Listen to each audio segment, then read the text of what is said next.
Hello students, आज हम 10वीं कक्षा का विज्ञान का जो लेसन है जीव जनन कैसे करते हैं उसका एक नया टॉपिक स्टार्ट करेंगे और हम आज पढ़ेंगे लैंगिक जनन के बारे में। इससे पहले वाले जितने भी लेक्चर्स वीडियो आपने देखे होंगे उसमें आपने देखा होगा कि हमने उसमें बात की थी कि जनन की बात की थी और फिर हमने बात की थी अलैंगिक जनन की। लेकिन अब आज जो हम टॉपिक स्टार्ट करेंगे अब वो लैंगिक जनन की बात करेंगे। तो ध्यान रखिए, आपको शायद याद हो जो हमने पहला दूसरा लेक्चर बनाया था वहाँ पर मैंने बताया था कि लैंगिक और अलैंगिक जनन में अंतर क्या है। तो लैंगिक जनन आप समझ जाइए कि जहाँ पे एक ऐसा जनन जहाँ पे नर और मादा दो जीवों की आवश्यकता पड़ती है उसे हम लैंगिक जनन कहते हैं।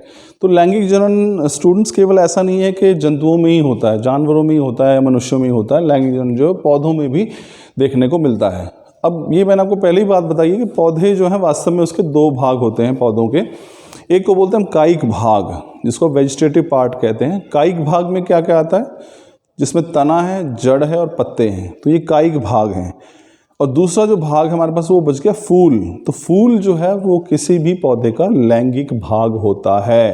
तो लैंगिक जनन जिसको आप सेक्सुअल रिप्रोडक्शन कहते हैं पौधों के अंदर वो फूल के अंदर देखने को मिलता है। तो पौधों में लैंगिक जनन क्या, किसी भी फूल वाले पौधे में फूल जो है वो एक जनन अंग होता है, ठीक है ना, रिप्रोडक्टिव ऑर्गन है। किसी फूल में अगर आप देखोगे, किसी फूल को देखने का प्रयास करोगे तो आप उसको चार परतें आप उसको देखने को मिलेंगी। इसको 4 व्हर्ल्स कहते हैं हम। तो वो उसी का हमने अध्ययन करना है। क्वेश्चन थोड़ा इंपॉर्टेंट है, पेपर में कई बार पूछा गया है कि पुष्प के विभिन्न भागों का जो है आपने उसके बारे में आपने वर्णन करना है। तो 4 व्हर्ल्स या 4 जो है परतें कौन कौन सी है। सबसे पहले हम बात करते हैं बाह्य दल की। बाह्य दल देखिए, हम इसको यहाँ से समझने का प्रयास करते हैं। बाह्य दल ये देखिए, ये पुष्प को भी हमने बीच में से काट रखा है और ये सबसे बाहर वाला हिस्सा है जो हरा है, इसी को हम बाह्य दल कहते हैं, ठीक है ना। तो सबसे बाहर वाला हिस्सा, तो ये क्या है, अगर आपने देखा होगा कि अगर फूल से गुलाब का देखा होगा आपने, जब वो कली के रूप में होता है तो उसके ऊपर एक हरे रंग की पत्ती से चढ़ी होती है जब तक वो फूल नहीं बन जाता। तो वो ही जो सब हरी सी पत्ती है उसके ऊपर, उसी को हम बाह्य दल कहते हैं। तो वो क्या करता है, वो वास्तव में करता है, उसे हम कैलेक्स कहते हैं। वो क्या करता है, वो फूल की उस वक्त रक्षा करता है जिस वक्त फूल जो है कली के रूप में होता है। तो 4 परतें मैंने बताई थी। सबसे पहली परत, आखिरी वाली कौन, अंतिम जो बाहर की तरफ से देखें तो सबसे बाहर वाली परत कौन सी है, बाह्य दल।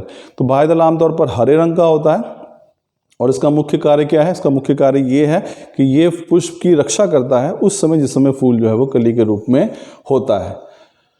अब जब बाह्य दल के बाद आप बाह्य दल को निकाल देंगे तो अगला जो इसमें वर्ल आती है, अगली जो इसमें परत आती है उसको हम दल कहते हैं या पंखुड़ी कहते हैं। इसे इंग्लिश में करोला कहा जाता है। तो सबसे बाहर वाली परत है, उसके अंदर वाली कौन सी परत होगी, ये पंखुड़ी जो पीले रंग में आपको नजर आ रही है, ये हमारे पास इसको बोलेंगे हम दल कहते हैं। सबसे बाहर बाह्य दल, उसके अंदर जो पंखुड़ी है जो किसी विशेष रंग की होती है उसको हम दल कहते हैं या पंखुड़ी कहते हैं। अब ये क्या है, दूसरी परत का नाम जो है वो दल है।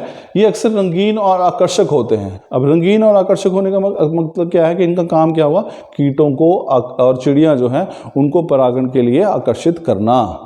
क्योंकि वही है, वही एक फूल से दूसरे फूल जब मकरंद चूसते हैं या लेते हैं तो फूलों के ऊपर जो है वो आगे उसको परागण के लिए जो है वो तैयार कर लेते हैं।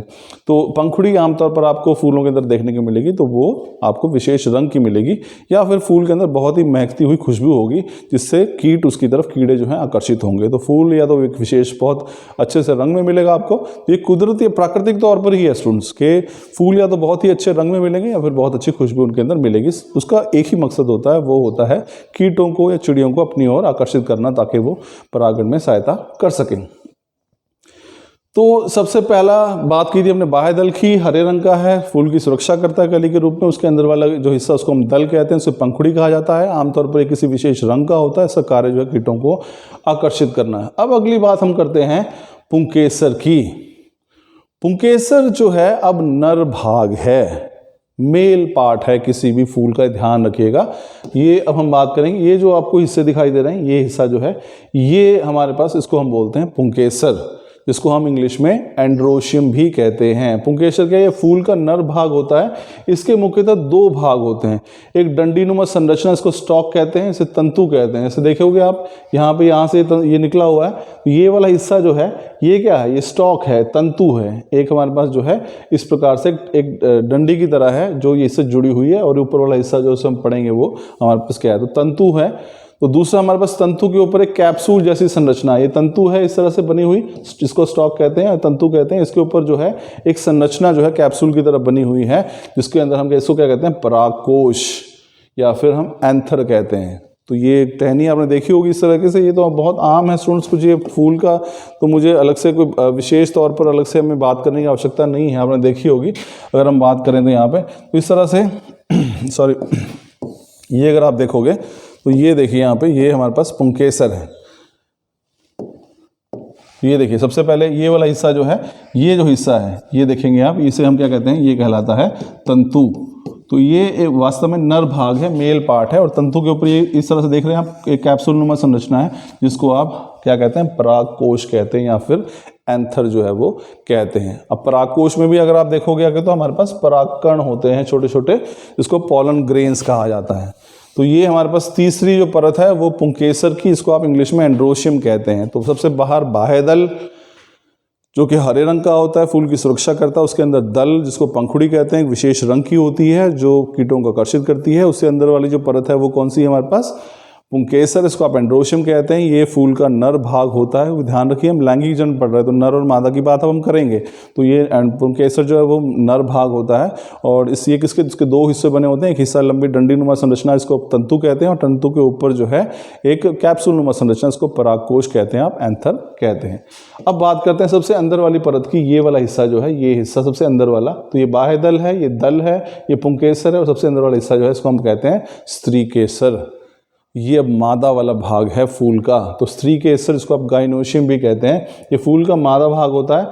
तो इसके मुख्य तौर पर अगर आप देखेंगे तो 3 भाग हैं यहाँ पे। तो सबसे ऊपर वाला जो भाग है ये आप देखेंगे तो इसको हम वर्तिकाग्र कहते हैं। ये आमतौर पर चिपचिपा पदार्थ होता है कि परागकण कहीं से, जो कि नर भाग हैं, अब ये मादा हिस्सा है तो इस पर कहीं से परागकण गिरेंगे तो इस पर चिपक जाते हैं। तो कीट को आकर्षित करने का काम ही होता है। कीट जो एक फूल पे बैठेंगे तो वो परागकण जो है उनके ऊपर लग जाएंगे, वो जब यहाँ से रस चूसने के लिए इस फूल पर आएंगे तो वो उनके पंख से या उनके शरीर से झड़ जाएंगे इसके ऊपर। तो नर जो हिस्से पॉलन ग्रेन जिसको आप कहते हैं परागकण, वो इस पर लग जाएंगे, चिपक जाएंगे, और उसके बाद जो इसके अंदर निषेचन की प्रक्रिया जो है वो आरंभ हो जाएगी। तो ये जो स्त्रीकेसर, इसको आप गाइनोशियम कह रहे हैं, 3 हिस्सों में पहला हिस्सा जो है वर्तिकाग्र होता है हमारे पास, जो बीच में डंडीनुमा संरचना बच गई, ये हमारे पास क्या है, इसको हम कहते हैं, ये कहलाता है वर्तिका, इसको हम वर्तिका कहते हैं, ठीक है ना। फिर हमारे पास बीच वाला ये जो हिस्सा बीच में फैला हुआ है, ये वाला जो फूला हुआ हिस्सा है, ये वाला, ये कहलाता है अंडाशय, इसको हम ओवरी कहते हैं। तो ये आमतौर पर ये देखिए अंडाशय के अंदर जो है बीजांड होते हैं, तो उसी से जो है जो पॉलन ग्रेन्स हैं वो इनसे मिलकर ही आगे नया जो फ्रूट है वो तैयार होता है, निषेचन जो है वो यहीं पे होता है। तो ये 4 हिस्से हैं स्टूडेंट्स, हमने बात की पहले बाह्य दल जो हरे रंग का है, फिर दल जिसको आप पंखुड़ी कहते हैं, उसके अंदर वाला हिस्सा नर भाग है, ठीक है ना, उसके अंदर वाला हिस्सा जो है वो मादा भाग का होता है। तो ये हमारे पास पुष्प के 4 वर्ल्ड्स हैं जो कि आपने आई एम श्योर के देखे और समझे होंगे। तो ये है कि पुष्प के चित्र बनाइए और उसके विभिन्न भागों का वर्णन कीजिए, इस प्रकार से प्रश्न जो है वो पूछा जाता है। Thank you students.